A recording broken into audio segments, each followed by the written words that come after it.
52 people lost their lives, hundreds were injured. So did that day have an impact on you? Has it changed your attitude when you go to London, cities, and attending large-scale events like the football, the rugby, and concerts? You can call or WhatsApp 03700 100 110. You can text 81012. Jacob Davey joins us, Director of Policy and Research for Counter Hate at the Institute for Strategic Dialogue. Good afternoon, Jacob. Welcome to Radio Wales. Good afternoon, Jason. Thank you for having me. One of the questions I saw on the BBC News website first thing this morning when I was looking at all the day's top stories, is the UK safer 20 years on after 7/7? What do you say, Jacob? I mean, it's difficult to measure safety. So the UK government measures the risk posed by terror attacks with 5 levels, okay? These run from low, which means an attack is highly unlikely, through to critical, which means an attack is highly likely in the near future. And currently we're sat in the middle of that ranking. So the security services attest that the risk is substantial, that an attack is likely. Now, that sounds concerning, yes, but it's worth saying that it is lower than it has been in recent years. So that risk level is lower than, say, about 10 years ago when there was that spate of horrible attacks committed by ISIS. So it's something to be concerned about.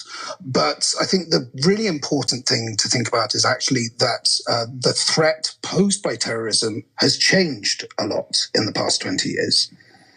When you say changed, what do you mean? In terms of extremists from almost very different, I'll be careful with the language here because we have to be.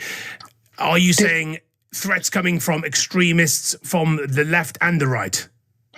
From different perspectives, exactly. So the government and the security services still assess that about 75% of the casework which they're working on, so the terrorists they're investigating come from an Islamist background, so groups like ISIS or Al-Qaeda, for example.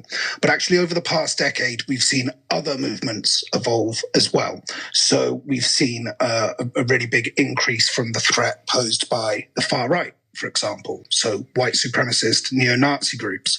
We're also seeing recently this emergence of sort of quite difficult to characterize terrorist threats. So threats posed by groups online which don't really have an ideology you can pinpoint, in some cases just inspiring violence for violence sake. And I think that that's the key thing we've seen change over the past 20 years is really the role that the online world, which we all live in, which is an essential part of our daily lives, has had in terms of radicalizing, in terms of spreading ideologies which preach hate and which preach violence. And so what we're seeing now is quite atomized. It's threats coming from all angles.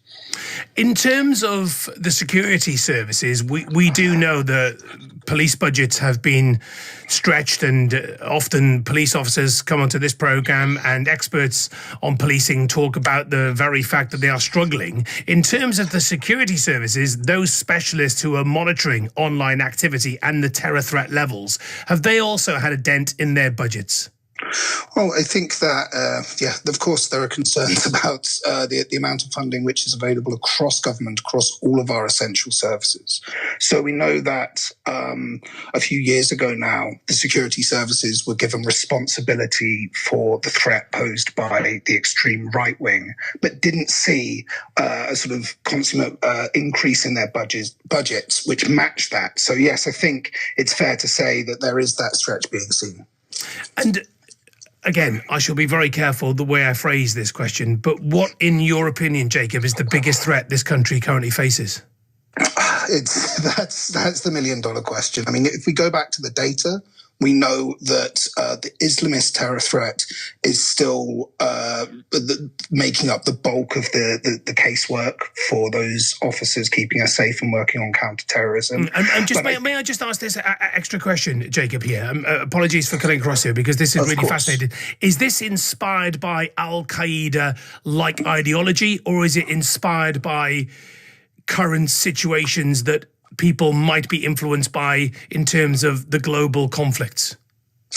It's shifting. The ideology still sort of, I guess, stems from that same ideology which inspired Al Qaeda and ISIS, I would say. I think when we're talking about what's driving this, though, one of the really big challenges is social media. And I will go back to this because ultimately what we have are these platforms where, in many ways, their business models are set up to promote material which provokes us, which gets us angry, which keeps our eyes on screen.